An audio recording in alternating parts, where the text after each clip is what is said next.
I still remember the cold sting on my skin when the phone buzzed in my hand that stormy Saturday night. The text came from an unknown number. No name, no photo. Just one line.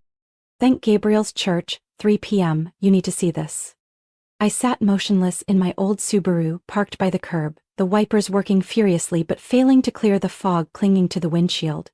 Across the cobblestone street, groups of people in formal wear were slowly filing through the grand stone gates of the granite church. My name is Sophia Campbell, I'm 34 years old, and right now I have no idea what I'm doing here. Except playing the part of a lunatic secretly following her husband.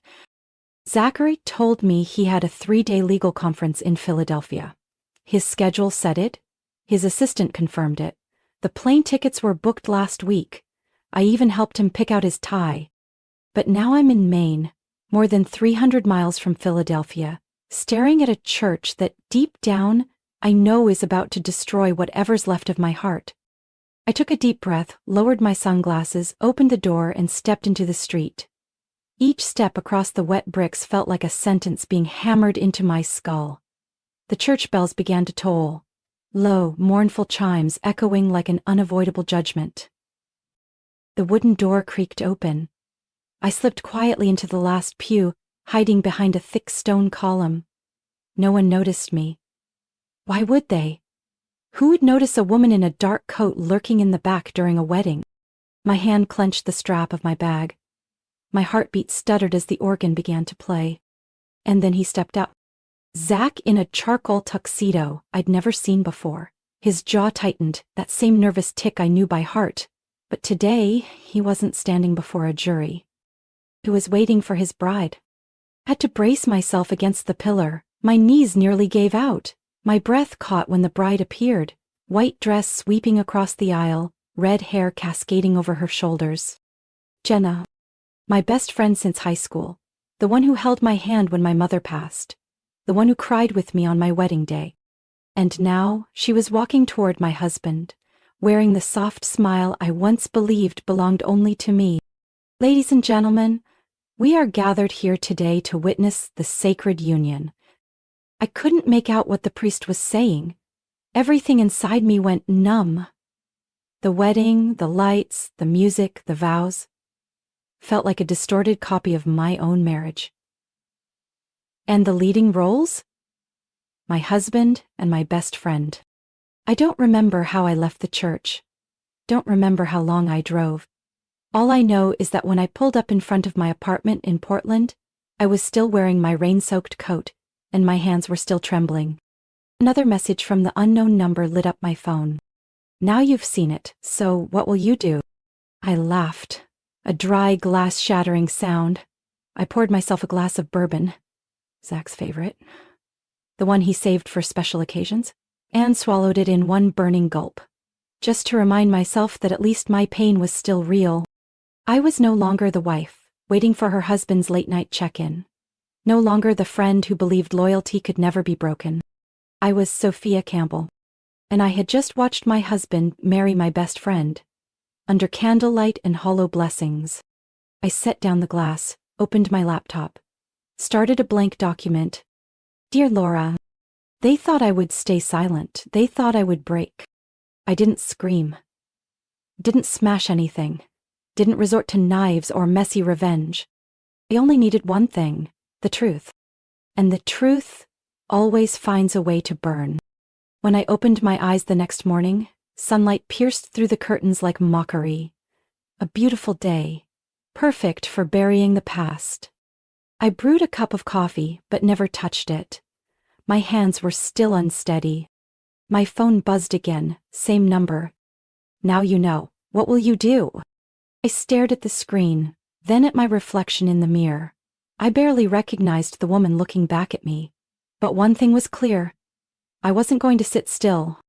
Zach had lied. Jenna had betrayed. But what I couldn't forgive was realizing I had been used like a pawn. And I've never been the type to stay silent when pushed off the board. I opened my laptop. The first line of the email to Laura, my mother-in-law, was still there. Dear Laura, I hope this email finds you well. Polite. Hollow. Just like the way she smiled at me during galas and then whispered behind my back, calling me a nameless accessory with convenient political ties. I deleted the email. Instead, I opened a hidden file. Linked accounts. Something Zach never imagined I'd find. 3 years ago, I helped him recover access to an internal email at his law firm. I remembered everything. Domains, backup logins, even his lazy habits. Password, Sophia 1121. My birthday. Funny and pathetic. One click, and I was inside his secondary account. Work emails, browser history, cloud files. And immediately I realized I wasn't just betrayed. I had been weaponized. There were folders labeled Legacy Holdings, a Florida-based real estate investment firm. Inside were dozens of emails between Zach and a woman named Clarissa Dalton, a lawyer specializing in private trust structuring. Clarissa had attended a charity gala hosted by, of course, Laura. I downloaded everything. 2 hours later, I was drowning in a web of financial schemes more complex than I could have imagined. Over a dozen hidden accounts, filed under various shell entities, but they all traced back to one name: Zachary Campbell. Or worse, the Zachary and Jenna Trust. They had planned this for a long time. One PDF file was titled Plan Transfer Jenna Primary with a note. Trigger after Sophia is no longer legally bound. I didn't know if that meant divorce or something darker, but in that moment every piece fell into place. Zach hadn't married Jenna for love. He needed her to maintain legal control over assets structured under my mother's name, who once served as a federal financial commissioner. I was the political key that legitimized everything. A deeper cloud search revealed documents for various property projects, and my name had been scrubbed from legal structures 7 months ago, right when Zach started traveling more. One email from Jenna to Laura read, Turner Fund deal finalized. Sophia still doesn't suspect a thing. Zach handled it well. Laura replied, Good.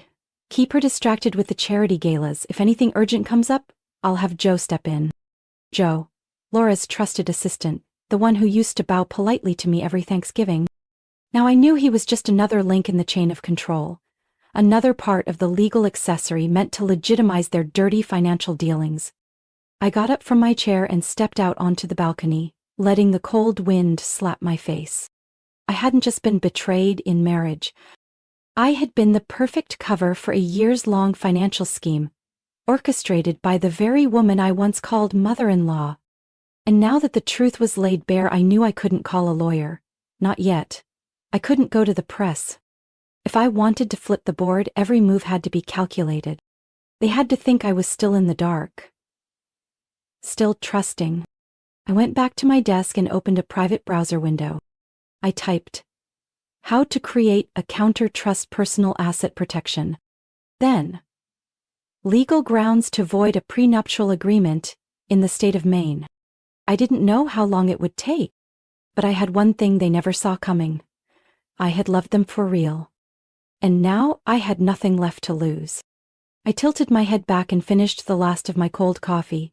The bitter taste scratched down my throat like a dare. All right, Zach. If you want to play chess, I'll be the move you never saw coming. Zach came home 3 days after the legal conference in Philadelphia, a city he never actually stepped foot in during the entire trip. I heard his car pulling up from down the block. I stayed seated calmly at the dining table, flipping through a stack of thick documents. Evidence, contracts, bank statements. Pieces of the betrayal I had spent nearly 40 hours putting together. Every last detail. The door opened. Hey, babe? His voice sounded casual, like nothing had happened. I didn't answer. I poured a glass of water and set it next to the file I had prepared for him. Zach walked into the kitchen, slipping off his coat, holding a takeout bag from our usual Japanese spot. I brought sushi, he said, setting it down. It's been a while since we've had dinner together. I looked up, straight into his eyes. Since when? I asked. He paused. What do you mean? Since when did you start lying to me? My voice was low, calm, dangerously calm. He laughed, but it was forced. Sophia, what's going on? I just got back. I know everything, Zach. I pushed the file toward him. About Jenna, about Clarissa Dalton, about Laura, and about the West Palm Beach properties listed under the Jenna and Zachary Trust. His lips pressed into a thin line. His eyes shifted slightly to the right. A tell he always gave when he was lying. "You've been spying on me?" I smirked. "You say that like I had to. You were getting married in another state while texting me about some legal conference." His expression changed. Confusion flickered across his face before morphing into the fake composure I'd seen him use in courtrooms. "It's more complicated than you think." "You're right, much more complicated than I thought." I stood and walked over to the filing cabinet. "Like how you used my connection to Senator Raymond Carter, my uncle, to shield Laura's shady financial operations for the past 2 years?" He started to speak, but I raised a hand. "I'm not talking to my husband, Zach. I'm talking to the stranger who built an entire stage of lies and cast me as the oblivious extra. And I finally decided I'm done playing along." I pulled out a large envelope and placed it on the table. "Remember last year when I had that accident, and you suggested putting the property in both our names? Said it would make paperwork easier?" He nodded cautiously. "Well, I had my personal attorney add a little something to that contract." I opened the envelope and pulled out a notarized power of attorney, along with a severability clause in our prenuptial agreement, legally separating all ownership rights in the event of fraud. "This, Zach, has been in effect for 11 months, and as of today, you no longer have any legal right to stay in this house." Zach froze, for the first time unable to come up with a response. He stared at the paper like it was an eviction notice from a world he thought he controlled. "You can't do this." "I just did." I picked up my phone and dialed. "Michael's on his way, he's my legal representative. If you're still here when he arrives, you won't just lose the house, you could lose access to any remaining assets." Zach took a deep breath. "We can talk, like adults. There's no need to involve lawyers." I laughed. "This time, a genuine one. You staged a fake marriage, embezzled money, and conned both my family and your own mother out of millions through shady trust funds. And now you want to talk like adults?" He stayed silent, standing there with the takeout bag neither of us planned to open. I walked to the door. "I won't lower myself again, Zach. If you ever truly knew me, then you know this. Once I stand up, I don't look back." Zach bit his lip and looked at me. "Sophia." And he did, without a word of protest, because he knew the game had changed. I was no longer the quiet wife waiting at the door with a warm meal.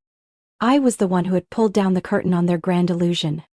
And for the first time in years, I felt free. I chose a small cafe by the Presumpscot River, the one where Jenna and I once spent 8 hours debating whether my wedding dress should be ivory or pure white. Back then, I believed friendship could survive anything, even bridal cake arguments. Now I know, some things only look like friendship, but are really just the perfect disguise for a blade. Jenna arrived on time, still had the same sunlit copper waves, still wore the brown leather jacket I gave her on her 30th birthday.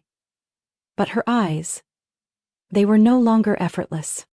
She sat down across from me. No greeting. Just stared at the latte the barista had just set down. "What do you want, Sophia?" I pulled a stack of documents from my bag and set them on the table between us. "What do you think you know about Zach?" Jenna swallowed hard. "I know he loves me." I tilted my head. "Love? Then I'm sure you won't mind looking at these emails." I flipped the first page, screenshots of a conversation between Zach and Laura, my mother-in-law, planning to transfer real estate ownership from me to Jenna through marriage. Next was a bank statement from Jenna's newly co-owned company, Silverwood Realty, receiving a $950,000 0 cents wire transfer from Laura's account. Reason: preferred share buyout. Jenna flipped quickly through a few pages. Her face went pale. What is this?" "Proof that you weren't just the mistress, you were a tool, and your mother's company, Lucille's, was quietly acquired by Laura, 12% over the past year through multiple legal fronts." "That's not possible," Jenna murmured. "My mother would never sell outside the family." "You signed the papers, Jenna." I pulled out another copy. "When you were a junior legal intern, You legally validated the transfer of a Kennebunkport property, without knowing it was the first move in Laura's acquisition strategy. Jenna's eyes widened. Her hands shook as she reached the page with her own signature. Zach said, "It was a procedural exercise, just part of my training file." Her voice trailed off. "I didn't need to be cruel. Sometimes, the truth is punishment enough."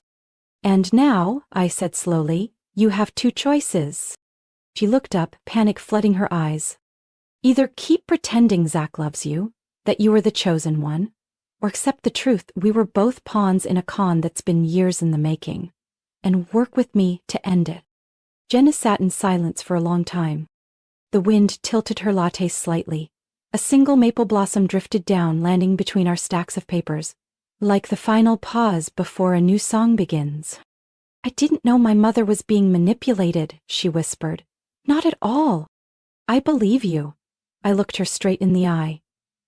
"That's why I'm sitting here. What are you planning to do?" I pulled out a small USB and placed it on the table. "Everything's on here. Assets, recordings, trust fund details, even emails between Zach and Clarissa. The lawyer helping Laura launder money through those trusts." Jenna stared at it like it was a lit match resting on hardwood. "If this gets out, everything falls apart," she said softly. "My mother's company, my family's name. And you think I haven't wrestled with that?" I replied, my voice trembling slightly. "Zach lived with me for 8 years. Jenna, I trusted you when I handed you my wedding bouquet. I trusted him when I signed our marriage license. Now I choose to end the game, even if it burns me with it."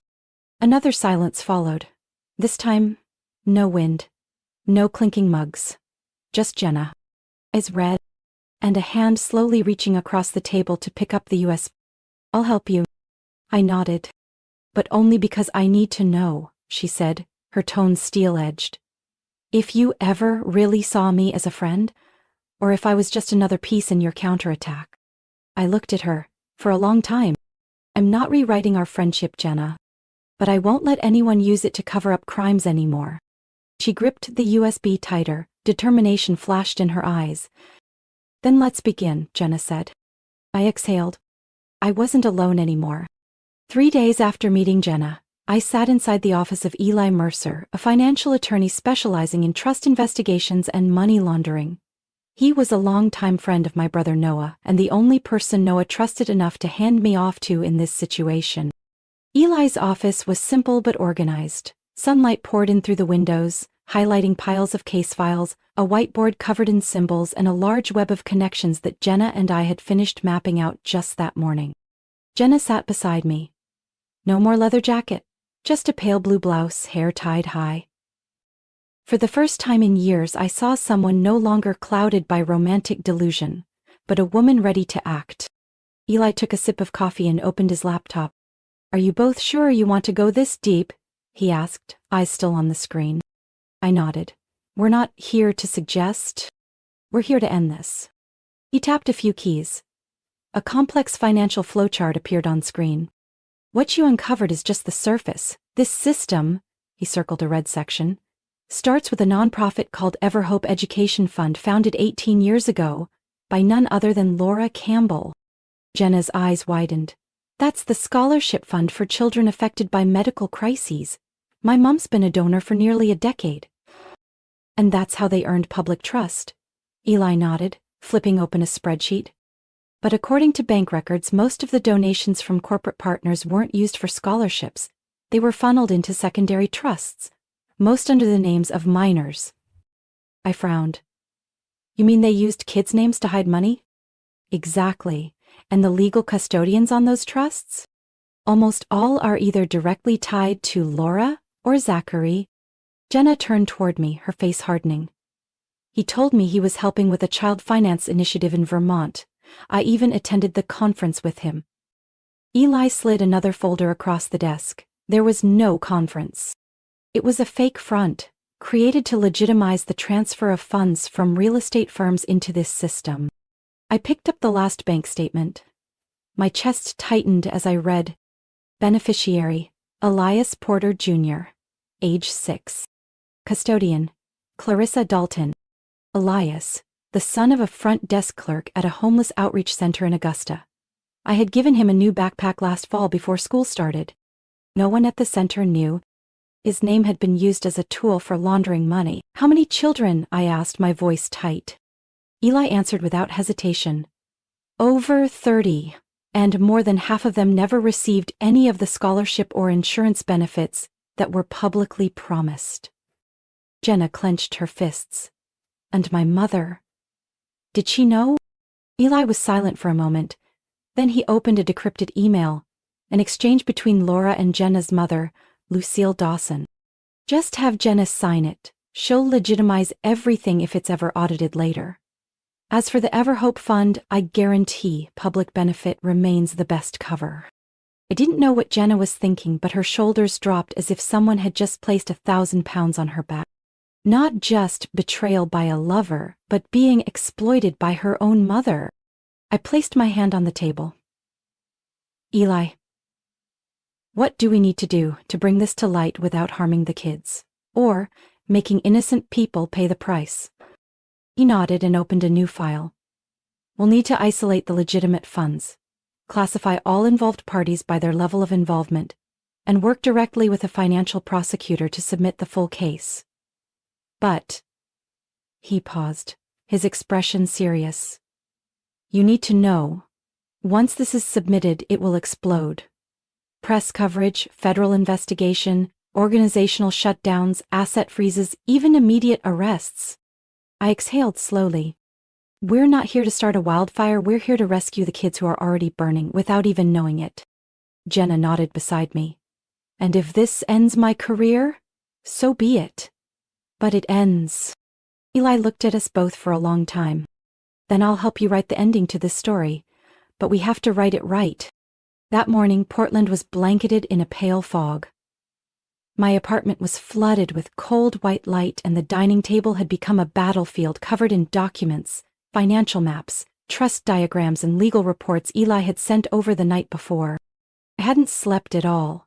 Jenna had passed out on the couch, still clutching the list of children whose names had been exploited to launder money. Couldn't close my eyes, because I knew if I did, I'd see their faces.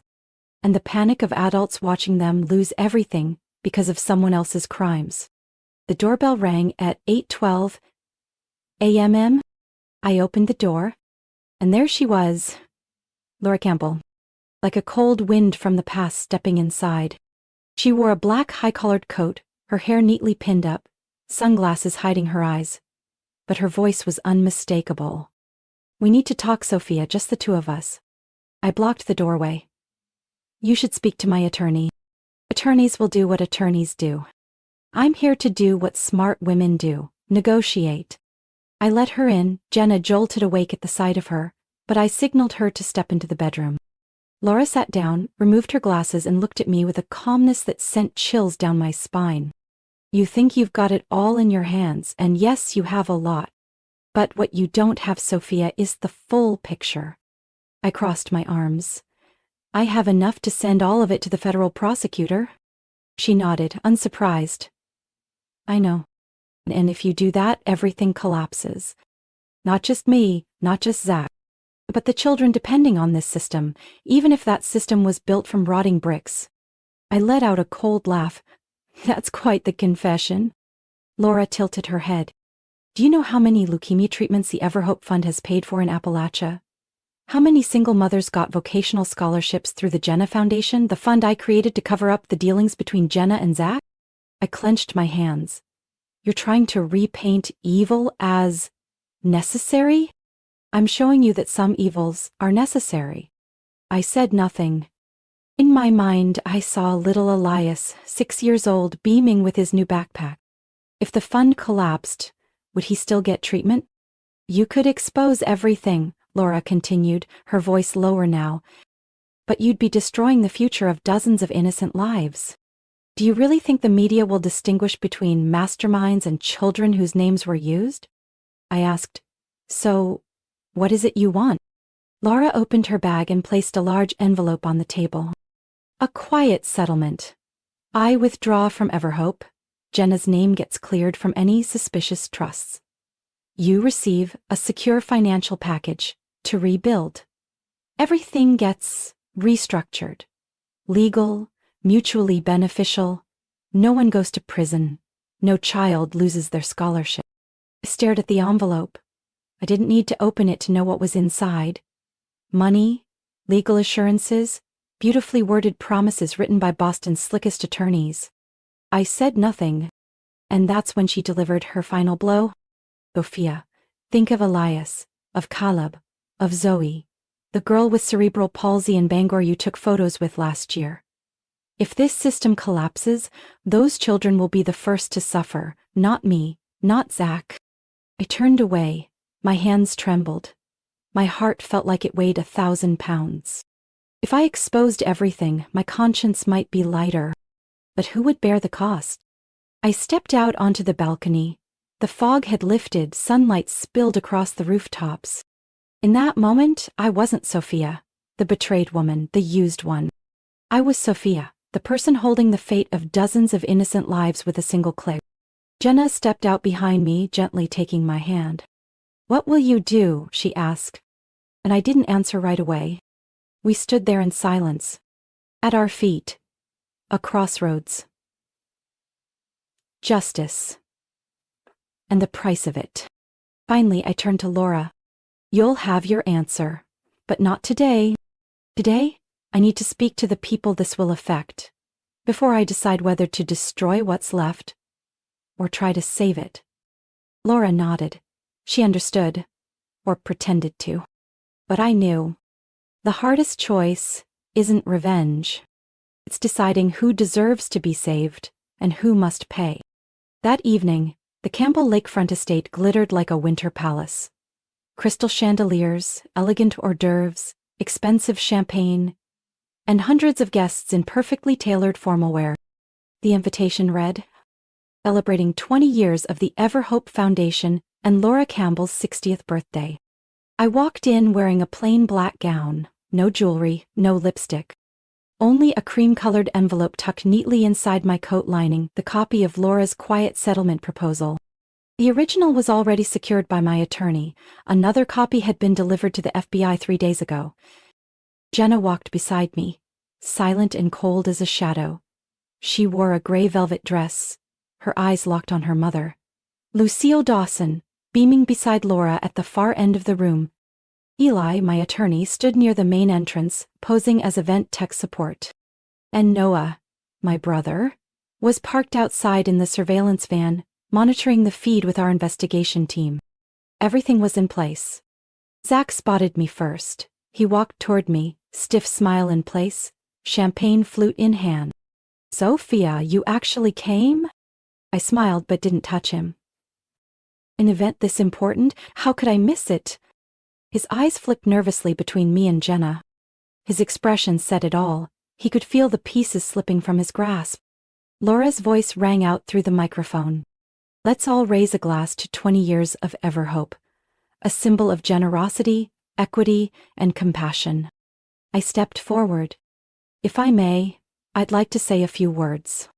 All eyes turned to me. Laura squinted slightly but kept her smile intact. Zach froze. Jenna quietly moved back toward Lucille.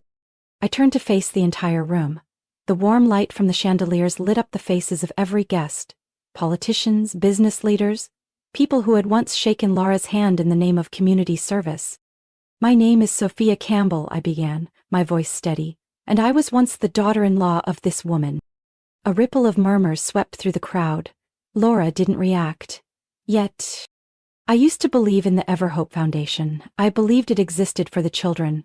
But over the past few months I've discovered that behind its noble mission lies a sophisticated network of money laundering, asset manipulation, and the exploitation of children's names to legitimize massive profits for the Campbell family and its associates. The whispers grew louder. Zach stepped up, hissing under his breath, "What the hell are you doing?" I didn't look at him. I simply pulled a cream-colored envelope from my coat and held it up. "This is the quiet agreement Laura Campbell personally brought to my home. A clever proposal. Stay silent, keep the system running, and in return the children wouldn't lose their scholarships, their medicine." I paused for a beat. But I'm not someone who trades truth for temporary safety. I slowly pulled a matchbox from my purse. Struck a match. The room held its breath. You said I had a choice, and this is mine. I touched the flame to the envelope. It caught fire, burning brightly in the elegant atmosphere of the event. The scent of scorched paper drifted through a room scented with candle wax and Chanel perfume. The murmurs erupted into shouts. Some guests pulled out their phones. Laura stood still. But the smile vanished from her face. Her eyes locked on mine, trying to see if I had truly destroyed everything. I turned to her, calm. Don't worry, that was just a copy. I raised my hand to signal Eli, and at that moment, federal investigators entered from both the front and rear doors. Some guests dropped their glasses. Others screamed. 2 agents moved straight toward Laura and Zach. Laura Campbell? Zachary Campbell. You are under investigation for money laundering, federal financial fraud, and the misuse of charitable entities. Zach's face went pale. Laura didn't move, but her lips were pressed so tightly they had gone white. As they cuffed her, she looked back at me. Not with hatred, but with a haunting regret. You just burned down everything we built. I looked at her one last time. No, I just saved the children from growing up in a lie.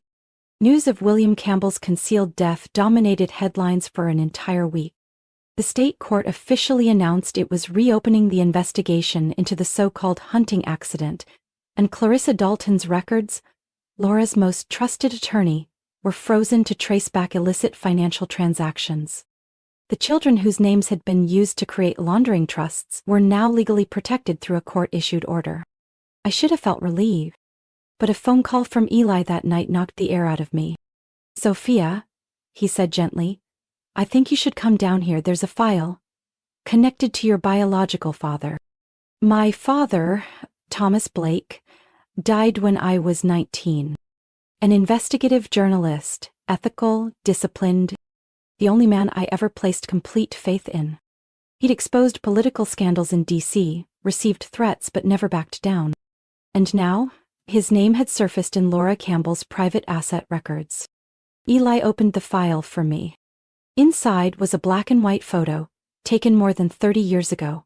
Laura, young, with her arm around a man I recognized instantly, my father. The angle was grainy, but the smile, the eyes, unmistakable. At the time, Laura was 23, working as an assistant for a nonprofit media foundation. Thomas Blake was an independent investigative advisor for the same organization. Eli explained. They traveled together for 9 months. There were rumors that it was more than just work, but nothing was ever confirmed. I felt my heart climb into my throat. And? I asked, my voice cracking. Eli handed me a sealed envelope. A copy of a DNA test result. From a private hospital in New York. You'll want to read the last page. I opened it. Each line felt like a blade slicing through every old layer of trust I had left. Sample 1, Zachary Campbell. Sample 2, Sophia Blake Campbell. Biological relationship. Half-siblings, same father. Probability of match? 99.7%. I went numb. The entire room spun. I gripped the edge of the chair, unable to believe what I had just read. Zachary Campbell, my ex-husband, was my half-brother. I had once married my brother. A woman in the corner burst into tears. Jenna. She had just found out too. Eli sighed. We believe William discovered the truth a few months before his death. There's an unsent letter in his safe. He wrote, I can't let Laura continue to live on this lie. If Zach finds out, he'll crumble. And Sophia will be shattered. I can't let that happen. I stood up and stepped out onto the balcony, cold wind slapping my face, though I couldn't feel a thing. I remembered all the nights Zach and I sat by the fireplace. Our first kiss, the way I used to trust him. Utterly and completely. As if he were the only person in the world meant to walk beside me. And now I understood why there was always a crack I couldn't quite name. It wasn't just betrayal. It was a buried truth that turned my life into a cruel, immoral experiment. That night I sat alone in the living room. Beside me was an old wooden box filled with letters my father had written to me in college. I chose one, opened it. My dearest daughter, if one day you find out that your father isn't as perfect as you thought, remember, adults make mistakes too, but not everyone gets the chance to make them right. I folded the letter, laid my hand on top of it, closed my eyes. It wasn't my fault. I repeated that to myself 100 times. But I couldn't pretend I didn't know. Tomorrow, I'd have to face Zach in court. He didn't know I had discovered the truth. And I didn't know what I would say. Some truths break us. Some truths force us to rise from ashes we didn't create. I was no longer the woman who'd been deceived. No longer a puppet in a web of twisted bloodlines. I was Sophia. And this time, I held the match. 1 week after the first hearing for Zach and Laura, Portland was wrapped in the quiet chill of early winter. I sat on the balcony of my new apartment near Back Cove, cradling a cup of hot tea, watching the still water, as if everything that had happened was just a dream. But reality had never been clearer. The Campbell estate had been frozen. Zach was facing 6 federal charges. Laura was in custody, awaiting further investigation for suspected involvement in William's death. And me? I was no longer Zach's ex-wife. No longer the daughter of a family bent under secrets. It was me, Sophia Blake. And I was starting over. Jenna showed up on a Monday morning, no warning, no drama, just a small box and a smile that was soft enough not to break. We sat across from each other in the kitchen, like the day I first uncovered the truth about Zach, only this time no one was wearing a mask. She opened the box. Inside was a silver sunflower pendant, the necklace I had given her on our college graduation. I found it in the old apartment, Jenna said. I hid it. When I started seeing Zach, as if not wearing it would make me feel less guilty. I held the necklace, smiling faintly. You know, the Sophia back then hated sunflowers, thought they were stupid, always facing one direction blind. Jenna nodded, eyes welling up. And the Jenna back then thought if she tried hard enough, maybe the flower could turn back to where it came from. Silence wrapped around us like a thin blanket. Finally, I said, I already forgave you. Not for what you said, but for what you were brave enough to do afterward. Jenna froze, then reached for my hand. Thank you. We sat there for a long time. Not to relive the past, but to prove it no longer had power over us. A few days later, Jenna introduced me to Grace Dawson, her mother, who was now overseeing the full restructuring of her company in the wake of the scandal. Grace, a tough, sharp woman with a gaze not easily shaken, shook my hand quietly, with a respect I never thought I'd receive from her. I read your statements. And the fund records. If it weren't for you and Jenna, we'd probably still be living in that illusion for another decade. I didn't do it for a career, Mrs. Grace. I know, she nodded. That's why I want you to join us, not to fix the past, but to help build something that doesn't need fixing. I looked at Jenna, then back at Grace. I need time to think. Not because I doubt you, but because I'm not sure I want to be part of any system of power ever again. She didn't object, she just smiled. I understand. When you're ready, my door is always open. That night, I wrote a short passage in my journal, the one I hadn't touched in nearly 2 years. I never thought I'd find peace again. But maybe peace isn't a place. It's the moment you realize you can keep living without needing permission from your past. I closed the journal, placed the sunflower necklace inside. The next morning, I started a nonprofit accounting course at the local community center. A small class, just 10 people, but I felt like I belonged. No one there knew I used to be Sophia Campbell. No one whispered my name with scandal. They just saw me as a woman learning how to use her skills to help communities become more transparent. Revenge used to be the biggest goal of my life, but now, I understand. Revenge isn't about destruction. Revenge is what gives you permission to walk away with nothing left to owe, not even to yourself. I burned the envelopes. I exposed the liars. I walked through the harshest truth any woman could imagine. And today, I just want to live. Not as someone who won, but as someone who chose to walk out of the fire instead of burn with it. Sophia's story isn't just about exposing a web of lies. It's a powerful reminder that sometimes what we need isn't revenge to win, but truth to be free. In a world of deceit and manipulation, awareness and courage are the strongest weapons. And when you walk away from the past without carrying hate, that's the real victory. Quiet, steady, and needing no applause. What do you think about Sophia's choice? Should she have forgiven or kept fighting? Leave your thoughts below, and don't forget to follow the channel for more emotional true life stories and untold family secrets.